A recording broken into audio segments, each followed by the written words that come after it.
All right, everybody. This is Robert Humphrey with Onfido. I want to join Nick in welcoming you today to Your Phone, Your Face, anchoring users to real identities.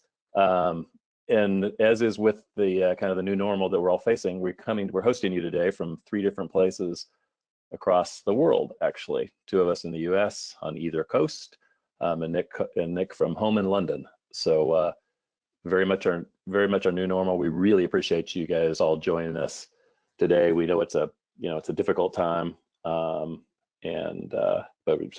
we really appreciate it. Like I said, I'm Robert Humphrey.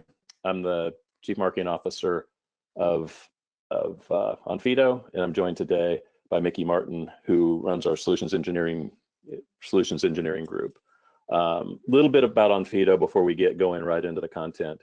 Onfido was started in 2012 by 2 entrepreneurs out of Oxford University. Interestingly, the first investor was in fact the University of Oxford, investing in student entrepreneurial that's now turned into a global company with a team of around 350 people, supporting over 1,500 companies globally, have raised over $100 million in funding, and we're doing identity checks in 195 different countries, supporting over 4,500 different documents, and we'll talk more about that as we go through this. So this is a really interesting space, one that's made even more applicable given our need to become even more digital in general in business, and certainly in these trying times.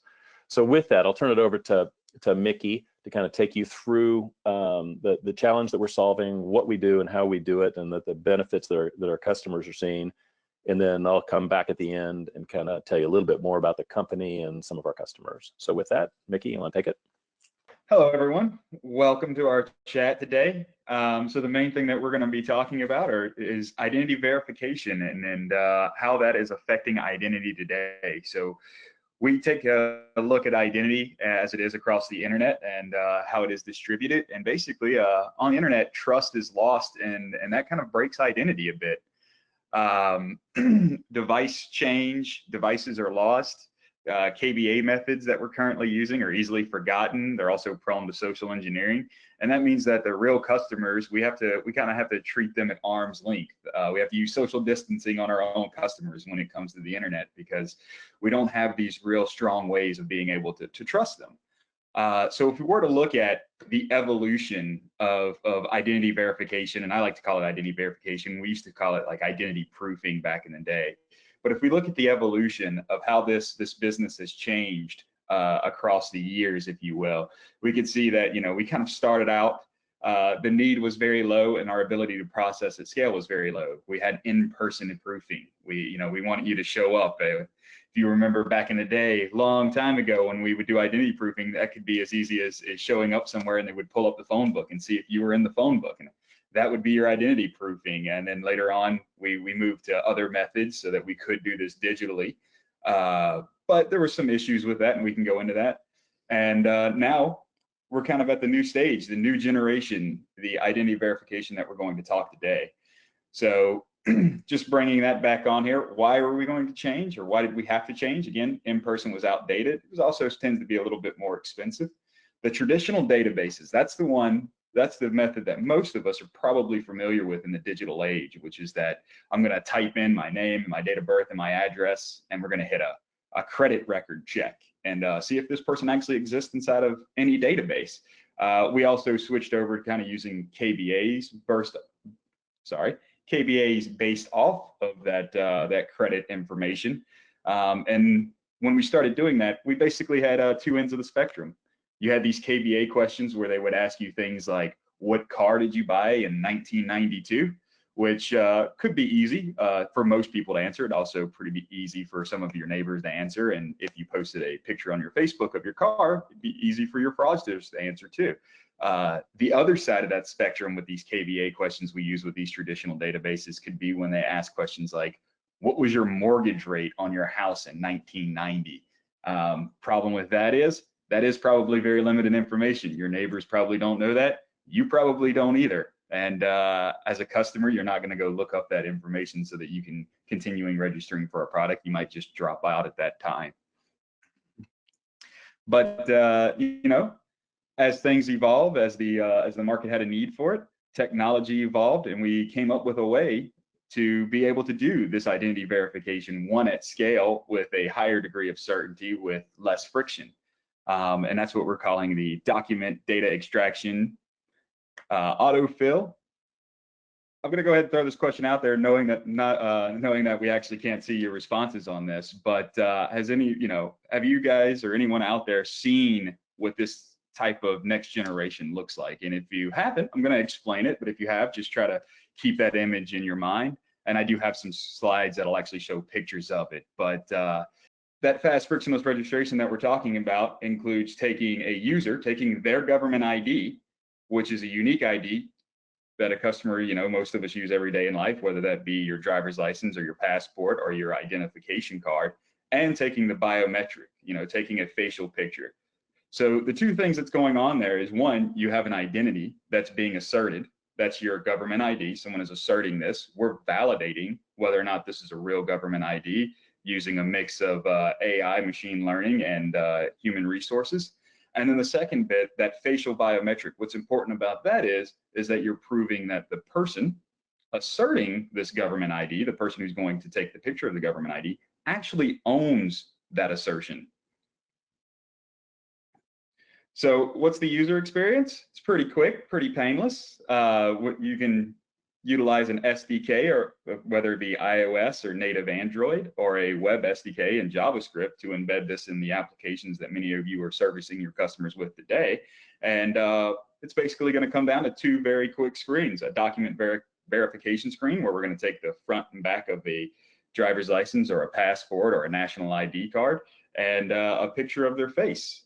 After that, another thing that we can actually provide to the end user, a benefit to them, is since they've given or volunteered a picture of their driver's license or passport. Many of those registration forms that we have out there today while a customer is signing up, those can be auto-filled because the information is on the driver's license. Not only are those auto-filled, but those are auto-filled with verified attributes at this point, because they came from a real, if you will, government ID. So let's look at, I know I kind of give you guys a sneak peek of what you could actually use identity verification for, a very quick one, but let's look at different places that identity verification can actually augment our identity lifecycle. So as you can see on the screen, we have a typical identity lifecycle. We chose to put it in a linear path instead of the circle that a lot of us IAM people are familiar with. But you can see it consists of about 5 different actions. Hopefully it never gets to that delete account, but usually a user comes in, they want to register for a service. They want to be able to log in so they can actually use that service. Eventually, as users, we all forget a password or somehow or another get ourselves locked out. So there's a self-service, if you will, hopefully, forgotten password flow so that people can get back into their accounts. And then there's different types of transactions that a user would want to do while they're actually using your service and logged in with their account. And we do hope that it never comes to that very end of the train there where a person wants to delete their account. Hopefully it's just an edit, but that is something that we all have to prepare for is how to remove certain data from our systems about users. So let's augment that a little bit with identity verification. So as you can see here, 2 things that can help out is the registration autofill and the identity verification. And like I said, I've given you guys a quick snapshot of that when I was talking earlier, so I will go ahead and flip to the next screen. So registration as a service, if you will, with identity verification. So what we do here is we, again, take a picture of the front and back of their driver's license and do a biometric check. And while that's going on in the background, that user no longer has to type in all of that information that's on their driver's license. You don't have to collect their address from them anymore manually. You don't have to collect their date of birth from them manually. You don't have to collect their age from them because you have their date of birth from them, all from the government ID that they've volunteered or that you forced them to collect during the identity verification process. So the business benefits for this is, strong security. If you're validating that it is a real government ID, and using that to create a user's account during registration, then you have a one-to-one mapping between a digital identity and a real user, a real person. You have an anchor of trust that you can build between your digital account and a actual human. The biometric check, that's also strong security, because you're making sure that the person who asserted that identity, who gave that government ID, actually owns that government ID. Does the face of the person sitting in front of the computer or in front of the mobile phone, as we all like to use today, actually match the face of that government document that we use to create that identity? And then, of course, data extraction and autofill, again, that is high data integrity. So the user is no longer, typing in whatever address they feel like typing in. We're actually pulling that information off the government ID. And if it's a valid, real government ID, then that means it's a valid, real address. Now, the customer benefit on the bottom is it does enable customers to do more with their identity, and we'll go into what this is going to be enabling for account protection, which is a huge customer benefit. But there's also a customer benefit of it being a little bit lower friction. They're just taking a picture of the front and back of their driver's license or their passport, and they're not having to fill out as many details on a registration screen, as well as not having to go through that really fun reCAPTCHA thing where I have to select what pictures include a bus or a car in front of them anymore, because we've proven that they're a human by doing this. The joke I like to make with registration is we spend a lot of time out there on registration pages and designing these user flows, asking the user whether or not they're a robot. In this case, we're actually just asking them, are you human, instead of asking them to prove that they're not a robot. Hey, Mickey, so, if I could jump in there quickly, we just had a few questions and that feels like a good moment to jump in. So first off, we've just had the question come in, how long does a typical kind of verification flow take? And I know that's probably got a few different answers. And then secondly as well, just how about those users coming in from desktops who might not have started a flow on their smartphone? How do they kind of move through the same verification flow? Yep. So I'll actually answer those in a reverse order, since I have the screen up that has the phone on it. So with our web SDK, what you can actually do is set up something that we call the cross-device flow. So if you integrate your web application with our web SDK, there's a point where the user can switch over to a mobile device. And there's going to be a couple of different options here, and it all depends on what your business requirements are. One of those in the web SDK is allowing a user to upload a photo that they already have on their computer. Chances are they don't have one on their computer, but that is something that you can enable or turn off when you're configuring the SDK. And the second one is the user can fill out the telephone number. They can type in their telephone number and they will get an SMS saying, please continue your identity verification here. And they'll be able to click the link on their phone, which will launch a web page and initialize the camera and allow the user to take the photos there. Now, I did say that they could fill out their phone number and get an SMS, but they can also scan a QR code with their phone, which will launch the same web page on their phone and allow them to capture the photos on their phone. Once the photos on their phone have been captured, whether that be document and selfie or document and liveness or just the document, there's basically a session hook so that your web app will know when those documents have been uploaded completely and successfully, and your web app knows that it can continue on with the next process or the next part of the process in your registration flow, whatever that may be.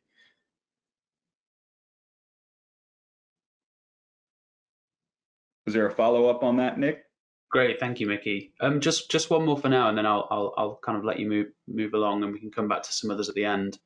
Could you just talk to some of the analysis which is done to a document to certify that it's genuine or assess if it's genuine? All right. So I'll go back to the average time that it takes to do this, and then I'll answer that one. I was just making sure there wasn't a follow-up on the cross-device that came in while I was talking. So the average time that it takes to do this, it really does depend on the users themselves most of the time. What we've discovered is, inside of our SDK, we actually do have a lot of, I like to call them self-help screens, where we're preparing the user what they're going to have to do while they go through this identity verification flow, so they're not surprised as the screens come up. And that type of communication does help the user go through this faster. We've noticed that when people are actually using a mobile app and our SDK is embedded in the actual client app that you're servicing to your customers, people are more familiar with that flow when they're on that, and they're not as surprised when it comes up. Now the website, that's the one where it takes them, and they're like, okay, well, hold on, let me go, get my phone sometimes, because I need to go get my phone to do the cross-device flow, which does slow it down. But the overall processing for the results to come back is under 2 minutes. So you'll get whether or not a user has been verified and whether or not the face of the user matches the face of that government ID in less than 2 minutes. And you can actually get the information off of that card, off of that government ID, passport, whatever it may be, immediately after they're uploaded, which can help you balance out that little bit of wait time that's there. So the different types of things that go on when you've uploaded a document. So it does differ from document to document. So I am going to kind of give you the general overall view, and forgive me, being American, I do tend to keep using US driver's licenses as examples, but there are, we do cover 195 countries and 4,500 different documents. So for instance, if I were to take a picture of a US driver's license, two things that'll go on very quickly: the shallow checks for fraud. We will actually take the card, we will OCR the information that's on the front of it, and when we get the picture of the back of the card, we'll actually decode that barcode. And one of the quickest things that you can do is actually checking to make sure the information on the front of a document matches the information on the back of the document. It's a real quick check that you wouldn't believe how many fraudulent documents get caught that way, but it's a real quick check. It's not a very interesting one. Some of the more interesting ones are, what we'll do is, like, if you have a Florida driver's license or a California driver's license, each one of those have unique seals that are on the actual driver's license and unique security features, like a hologram in the back of the picture, or the state seal that's on the back, or even down to the specific colors that have to be on that document. So we do a barrage of things about, we'll call it the template. We'll do a barrage of things checking that the driver's license template actually matches what it's supposed to be. Next coolest thing is we actually do go through and we look for pixel manipulation that's on there. We make sure that no one's tried to change anything about the photos. We go through and we actually check the fonts. So we can actually measure the fonts that are on the document and compare those to what the fonts are actually supposed to be. And, if we're talking about passports or other driver's license or national ID cards, the same ideas apply to them. They all have different security features that we go through and check. They all have fonts that they're supposed to be matching. Sometimes they don't have a barcode like a US driver's license. Sometimes they have a machine readable zone. So we make sure that our OCR data is matching up with our machine readable zone. So follow up on that one? No, I think that's all good. Just one more question that I think it would be good to cover at this point is, could you talk a little bit about the systems that are handling the checks? So how we kind of use, I suppose, a hybrid mix, I think, as you said, of machine learning systems and kind of human experts. Could you just talk to that a little bit, and when maybe sometimes the machine learning will automatically process it, and when it's passed to a human expert for processing? Yeah. So right before I say that, I will preface this with saying, please, after the webinar, reach out to the Onfido team here, and we can actually schedule a full demo and go into this a lot more in depth, where you can actually see everything working in action, see the full reports that we produce, as well as seeing our varying SDKs, our auto capture features, and a lot more. So please feel free to reach out to us, and we can actually schedule a more in-depth demo with you. Now, going on, what does it mean to be a hybrid approach? So one thing about Onfido is we are a machine learning AI driven company. We happen to be an AI machine learning driven company that verifies driver's license. So everything that we do is always to push machine learning, push our AI so that it is better, faster, and more accurate than it was the day before. Now, the thing is with driver's licenses and passports and national ID cards is countries and states, especially if we're in the United States, but countries, states, provinces, they like to change their ID card from time to time. You guys, I'm sure if you're familiar with the Real ID Act in America, where the federal government said, hey, if your driver's license doesn't have these certain features, you can no longer use it to fly. So every state had to go update their template. So on the AI side of the house, we all know that machine learning takes time to train. So what ends up happening is, let's say, we'll take you through the process a little bit. Let's say all of a sudden tomorrow, Montana decides that, you know what, I'm going to make a new real ID because the real ID format I'm using right now, I don't really like. I'm going to change some new things. And now we have a new Montana driver's license template. What'll end up happening at this point is we will very quickly use our document expert team, which is made up of quite a few people, some of them who actually worked with Interpol directly for document expertise. And they'll get a hold of that document, start labeling it, finding the security features, finding the things that can and can't be checked. And they'll start training our human teams for that. And that tends to be a little bit faster to do than training an AI in some instances, because you need a lot of data to be able to train a machine learning module in a AI. So once those guys are trained up, we can say that, hey, we officially support this document. And on our side, it's like, yes, we can support this document so we can service our customers, but we're not yet supporting it the way Onfido likes to support it. But since we can support the documents and support our customers, we're actually at the same time being able to gather more and more of those driver's license, pictures of them out in the wild. So as they're running through our machine, our human is actually picking it up and making the real decision, but the machine is making, I'll make a term up here, it's making soft decisions. It's like, hey, I would have said this. And we're constantly telling the machine whether it was right or wrong. Eventually, we reach critical mass, and that means we've collected enough documents have ran through the machine to where it's actually making the correct decisions and in line with the human source, and it's actually taking the full blunt of the load, if you will. And the humans are there as backup. And, humans there as backup actually comes in when, from the other side, machines like to be consistent, they like to be perfect, and they like to answer the same way every time. Humans, on the other hand, will send in all kinds of different photos. Some of us send in very good photos of our documents. Some of us send in very bad photos of our documents. At Onfido, we've actually, optimized our SDK so that it is auto capturing like US driver's license to make sure that the driver's license is clear, make sure there's no blur in it, things like that. We also give feedback to the user that says things like, hey, please take another picture. There's too much glare. Please, please try again. You got a blurry document. But we don't like to block users. No one wants to block their users. So if a user does happen to say, you know what, I'm submitting the photo anyway, that's going to go into our AI. And now our machine does everything it can to make the decisions available to it based on the information that's given it. So after a while, the machine says, look, I've checked everything that I've been trained to check on this document, but let's, for instance, assume that there's a glare over security feature. The AI will say, look, I've checked everything else, but there's a huge glare over the security feature. So I'm just going to let a human take a quick look at this and see what they decide.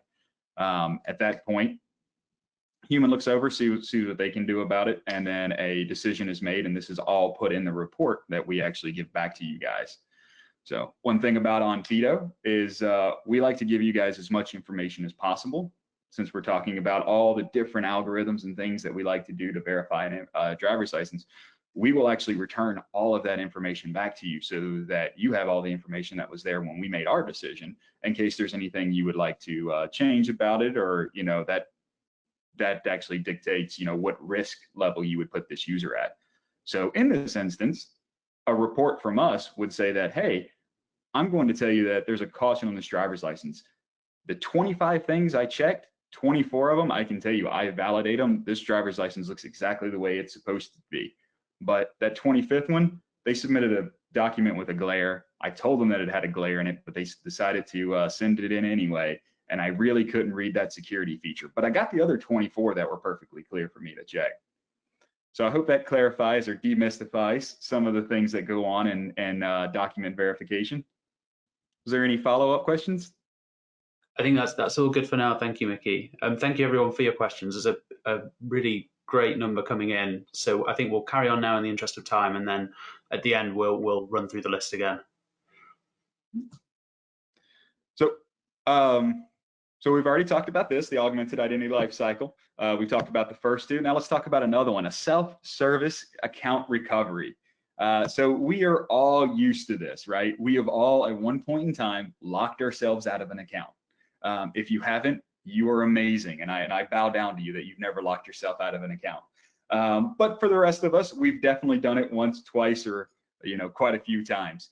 So usually when you're locked out of an account, what ends up happening is that you will say, I've forgotten my password. And then, back in the day, or a lot of companies still do this, we'll switch directly over to KVAs. What's your dog's favorite color? What's your girlfriend's favorite ice cream? Those types of questions. We'll try to answer them. We may or may not answer them correctly. If we are to answer them correctly, we get to reset our password. The problem with those is that a lot of those, we've talked about this as IAM people tons of times, they can be social engineered. They're really not that secure. Or, we can't answer them and we get locked out and now we have to call the help desk. Not a great idea.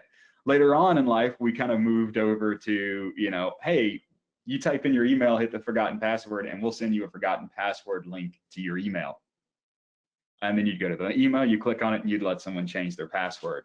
The typical problem with doing that is if you think about the phone world, and this is why we all love it, but as security people, we should definitely not like it. If you think about the phone world, if I pull up, if somebody leaves their cell phone unlocked, and I pick it up and I hit forgotten password on something, and it uses the flow where it sends a link to your email, there's no protection over the email on an iPhone. You just open up the email, click the link, and now I get to reset the password. So while sending it to the email, might have used to been secure, especially back when we all use web devices, because you would have to go to gmail.com and actually log in if you weren't auto logged in, because Gmail likes to keep you logged in for days at a time.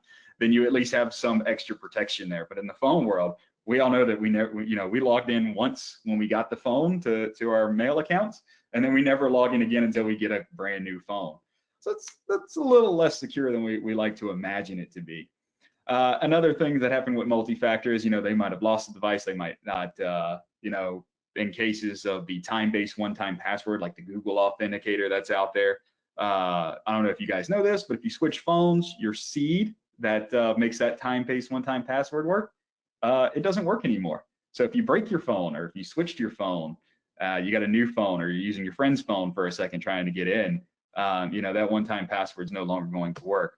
You could actually use the document verification process at Onfido to go ahead and help you do that forgotten password flow. So in this case, you can see here the normal step here is, we did identity verification when they were doing onboarding, right? So we have an anchor of trust that was used whenever they created this account. So even if during the registration process, you decided, you know what, I don't want to collect a selfie or a liveness video because I don't want to take my user through that extra step, but I will go ahead and do the document part because that's giving me the autofill and I really like that.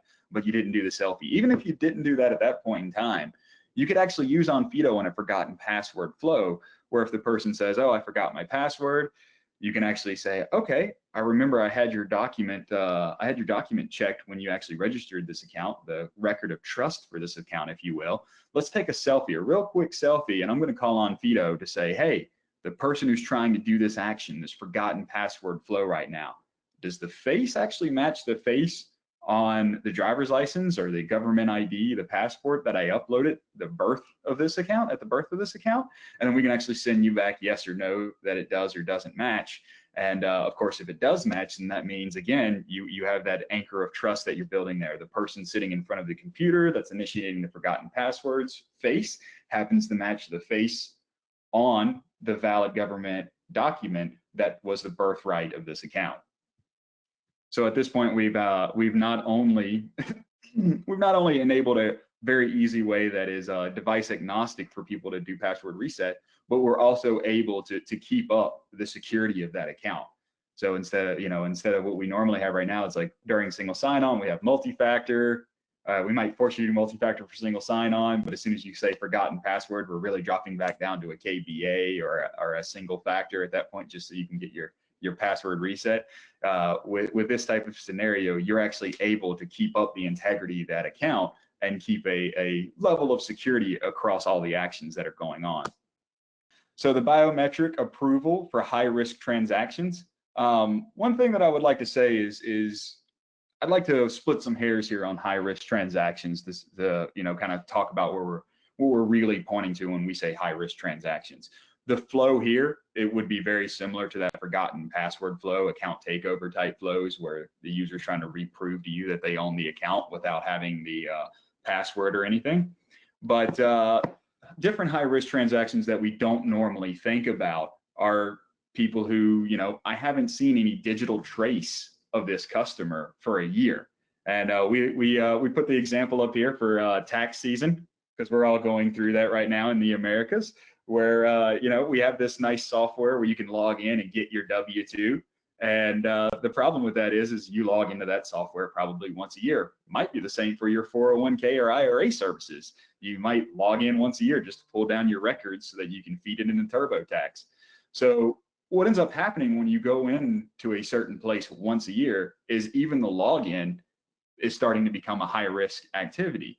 And the reason it's high risk is because all the nice risk software, behavioral analytics software, single sign-on software, all of that out there has no historical data about you to be able to balance out whether or not this is risky. So since you have no historical data, then, you know, by definition, it is a little bit risky. I can't say like I normally do when you're logging into an app every day, like when you're logging into your banking app once a week or whatever. You know, there's a lot of things that go on the background that say, hey, this is Mickey. Hey, he got his password correct. Oh, this is Mickey's device. I've seen him on this same device 10 times. Oh, this device is located in, you know, he's using this device from Orlando, which is where he happens to live. So this is very low risk transaction for Mickey. Or maybe we take it a step up and we'll actually send in the access management world, you know, we'll trigger step up authentication, and we'll send a push notification to your phone. And so you approve the push notification on your phone, and that risk management software in the background saying, all right, that phone, it's located in the same place as the desktop that Mickey's using. And both of those I've seen Mickey on before. So we're really sure that this is probably the same person that we've seen doing these transactions. When you only come in once a year, none of that comes into play. So it's like, all right, how do we balance that out? Well, you guys have filled out your W-2 stuff before. You type in your name, you type in your date of birth, and your last 4 social. Well, there's quite a lot of people who might be able to do that in your life. But if we could tip that down a little bit, if you will, and for these people that you don't see very often, maybe it's not a tax service thing, maybe it's just a customer you haven't seen in 6 months. You could trigger identity verification at that point in time. They take a picture of their front and back of their driver's license. They take a picture of their self. And again, we're doing that same check. Is this a valid driver's license? Is this a real government ID? What information can I pull off of that government ID that is now, you know, an assured attribute, if you will, a verified attribute? And now can I use those verified attributes to match up what I have about this user? So normally when you're pulling down your W-2, it's name, date of birth, last 4 digits of your social security number. Well, we could augment that type of stuff, especially in certain places where, you know, you might not have the social security number to compare it to. At least with this process, you would get name, date of birth, and address. So if you looked at your account of the user when they registered, you could say, hey, does the name match? Does the date of birth match? Does the address match?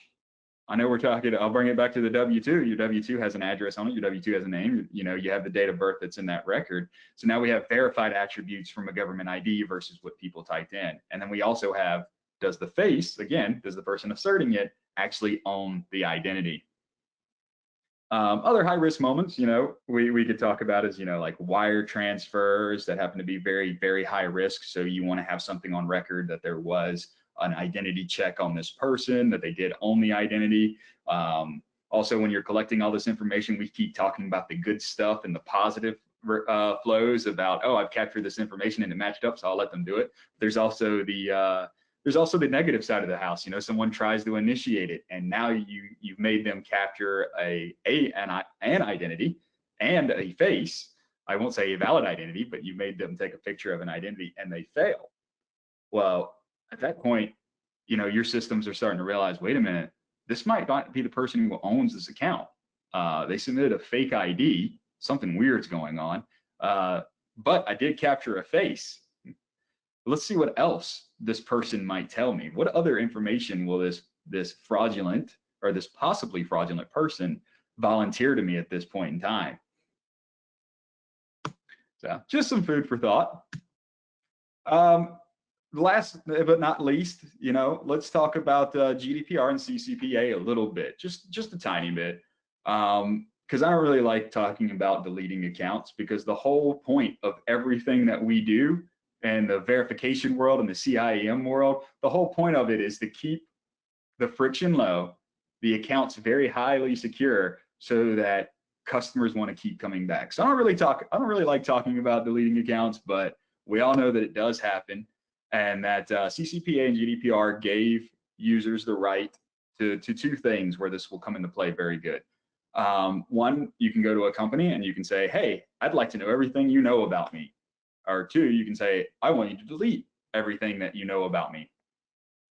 So in some cases, it tends to be a little bit easy. So let's think about Facebook, for instance. I can log into Facebook. I type in my username and password. I'm basically proving I own the Facebook profile of Mickey Martin. And I can say, Facebook, give me all my data, or Facebook, delete my account. And Facebook can do that and support that process because they have a digital relationship with me already. But what would happen if there's a firm out there, a marketing firm out there that has information about me, but I don't have a direct digital relationship with them? I don't have any way where I log into their service and I'm really proving to them, or proving to them that I own this account and I want them to remove it. Well, that's another place in this identity lifecycle management where identity verification can help us out. So if you think about it, again, it's similar flow to what we were talking about with the tax season stuff. But if I was going to request that all data be deleted about me, but I don't have a digital relationship with you, you can trigger identity verification at that point in time. We validate whether or not it's a real government ID. We validate again that the face matches the face on the government ID, so the person asking for the action actually owns the asserted identity. And at that point, you have those validated attributes again to run those searches through those databases where all this information is being stored, and collect them. And you can build the relationships like, all right, it's completely validated that it's John Smith. This is his birth date, and this is definitely one of his addresses. Let's go ahead and search through our records. Let's find out the ones that are related to this. Let's find out the information that we have to him so that we can meet these requirements, either presented to him, or at least we know what information we need to delete. And the deletion part's easy. The presenting it to them, that's where we really have to worry. What if we didn't do identity validation and it was just like, oh, I'd like to know what you know about me, and I'm just typing in my my first name, date of birth, and my address, kind of like how we do with ID record checks against credit databases. Well, there's a lot of people that could type that in, so you might accidentally, it's like, if that was good enough, then I could type in the information for quite a few people, and the company would present to me what information they know about me. But when we're tagging in this identity verification, it's not the user asserting the information, it's the government ID that we're validating where the information is coming from, and then proving that the user actually owns the government ID. So again, just to sum up everything that we're talking about anchoring digital accounts in a real identity, or anchoring it to a real identity by using, the user's government IDs and a biometric. So at this point, I'd like to bring Robert back in to talk about a little bit more about the company, our awards, our different customers. That way you don't have to take just our word for it. You bet. Thanks, Mickey. This is the commercial part. So the next slide would just 2 slides of ego slides. Not only is the business winning awards for its growth and the impact, but also areas of innovation. We've been recognized for the innovative use of AI in solving these real identity problems.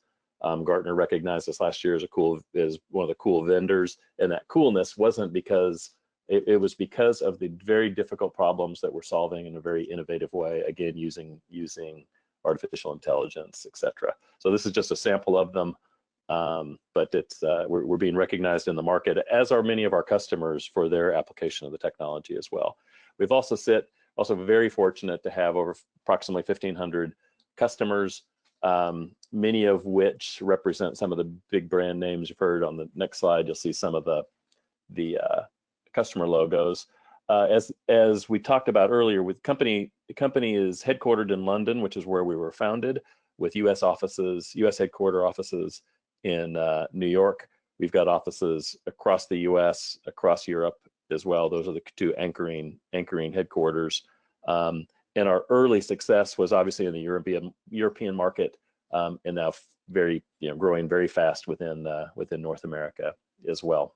And the use cases are ones from onboarding use cases like a Zipcar, which is also Zipcar as an example is onboarding and fraud. You think about it, they want to very quickly identify who you are, and then allow you to get into a relatively expensive, high risk from fraud, stolen perspective. And then others like challenger banks that are companies like Revolut and Bunk that are growing fast across the world. And we're now seeing these challenger banks open up within the US aggressively as well. And digital identity is critical to that. So that's it for the commercial. I'm going to turn it back to Nick. We tried to get this done in about 45 minutes and see if there were any questions at the end, or let you get back to your day. Nick, are there any closing comments or questions that we want to address? There have been a huge amount of questions, which is fantastic, and thank you all for your input. I've tried to kind of loop them into, I think, the 4 kind of key buckets where people come in. So that I think the first one that a few people have asked about is what's there to stop somebody submitting a photocopy of a document and the system kind of going, oh, okay, this looks as it should, it's actually a genuine thing, it's just not being presented live. And then from a similar standpoint, the same on the biometric side, how do you stop somebody, I suppose, spoofing the biometrics and presenting a profile picture, for example, from social media? So they've stolen the document, but are not presenting a live biometric. So yes, we actually do have algorithms inside of our machine learning and AI tool that will detect whether or not it's a scanned document that's being uploaded. And that is one of the things that is put into the report that we give you about a document in the return when we're doing the verification. So in some cases, and to your point, we do detect that, because in some cases users are, our clients are like, no, we don't want any scans. We don't want somebody to scan it, print it out, take a picture of it, try to pass that off. Nobody wants that one. Pass that off as a real document. But sometimes customers say, you know what, it's okay for it to be scanned, a real scan, and sent in. So what we do from our side is we detect whether or not it's a scan, and we flag that in the report, and then let you make your decision on if you want to accept it as a scanned copy. But again, it is 2 different flags: scanned and sent in versus scanned, printed, and then someone taking a picture of a printed one. Cool, thank you, Mickey. And so the second part of that, could you kind of speak to the same on the biometric side? So on the biometric side, there's a lot of different things that go on with the biometric side. So one thing I will say is, if you go look on our website and you look on our marketing, you'll see 2 things for biometrics. You'll see selfie and you'll see liveness. And unfortunately, that's the names we've chosen, and it makes people believe that when you're taking a selfie, when you're taking the selfie, that it doesn't have any liveness checks, which is completely untrue. Now, the liveness portion of that is what we do is we actually make you take a video. We force you to look different directions. You can find this out on our website. And we also force you to read some random characters that pop up on the screen. And that's how we're doing like a full liveness thing, because since the direction's random and the things that we're making you say are random, then it's very hard to pre-record. We can also do 3D mapping on the face because you're turning left or right. But then a lot of people to believe that when you just do a selfie, there's no liveness, and that's not completely true. There are some things that are going on in the background with the image heat mapping, the shading of the actual photo when it's being taken. There's also things like capturing multiple images while you're creating a selfie and looking for micro movements and things like that. I can get into this more if you guys schedule a direct meeting with one of us at in the sales team. But that's what I can tell you guys on here. Great, thank you, Mickey. So then the second one, kind of following on from that, if somebody does do that and their verification, I suppose, fails or is flagged as potentially fraudulent or something to look at, I suppose either on the document side or on the biometric side, kind of what's next then for somebody using our solution? What happens then? Yeah. So all of these reports that I'm talking about, one, you can log into your Onfido dashboard and you can actually see them in this nice, pretty GUI. but most of our customers are actually using our REST APIs. So that report would go back to their REST APIs, and then they would end up parsing the report to put the user down different paths. And I'm going to start talking a little bit more about identity management. I came from an IAM company. I've been doing IAM for about 9 years before I came to IDV. So I'm going to use a lot of terminologies in the identity space, in the identity management space right now. But you would pull that information in, and then you would look at that report in a workflow, if you will, a programmatic workflow, and then you would say, hey, if the report's clear, then personally, I would say we just mark that on the user saying, hey, they did IDV. We store this in their record, not on Fido, but you guys as a client store that in your personal record and say, hey, this guy passed IDV and this is the date that they passed it, or something like that. So that way your authorization server that you have, your access manager, when users are trying to do things in the system, the access manager is reacting to that attribute saying, oh, they passed IDV, they're allowed to do these things. And then I'll flip all the way down to the bad scenario. Let's say we send back to you what we like to call suspect. Suspect means that it's probably a fraudulent document. It's really a fraudulent document. It's big, it's red. It has a big red stop sign in our report, if you will. When you parse that type of a report, we kind of tell you that, hey, if at the top it says suspect, you should probably go ahead and do it. And I always like to say bad things instead of just saying block the user, because some clients, they will say, you know what, I'm going to block this user, I'm going to flag their account, I'm going to make it inactive, and I'm going to make it sure that the only way they can get back in is by redoing identity verification and succeeding this time because it was marked as suspect.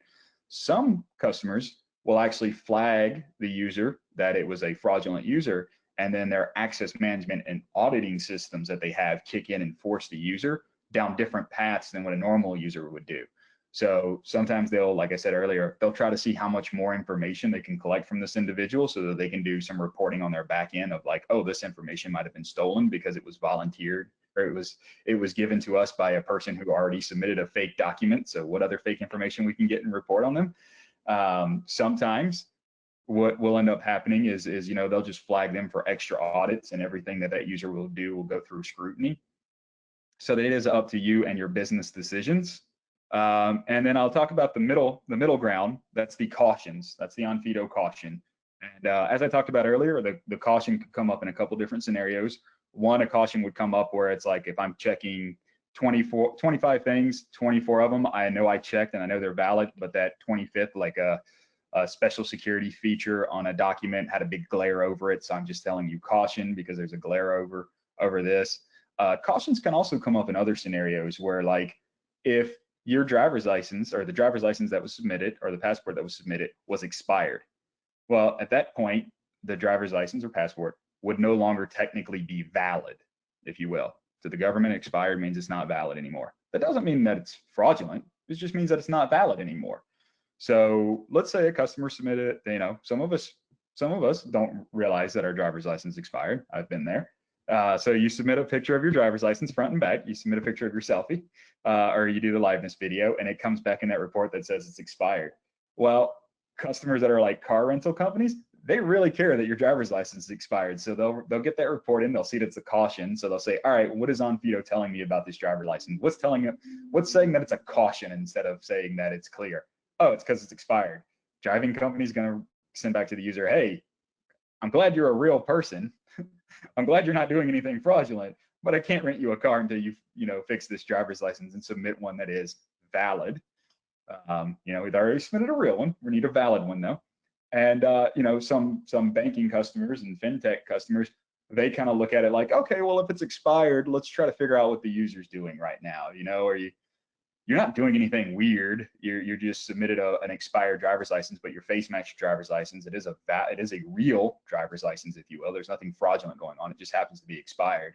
Well, if you're not doing anything too crazy risky, we'll just go ahead and let you do that because you're like I said, you're not being a fraudster. And then we'll again warn you that you need to correct this at your convenience. So there's a lot of different things that go on when you're parsing that report, and it all does come down to the business decisions and risk appetite of you as a company. But one thing that we love to help out with on Fido is actually helping build out those business flows, if you will, and make best practice suggestions based on that. That's great. Thank you, Mickey. So I think the kind of the final one from today, which is coming from a few people, which is kind of all of the data that's extracted from the document, the picture of the document, the biometrics, kind of who owns that data and where does that sit between Onfido and the business that they're working on behalf of? So it belongs to the business. So if you were to look up the GDPR stuff, Onfido is a data processor. So we process the information that is given to us, we make a decision on that, and we give you back the decision.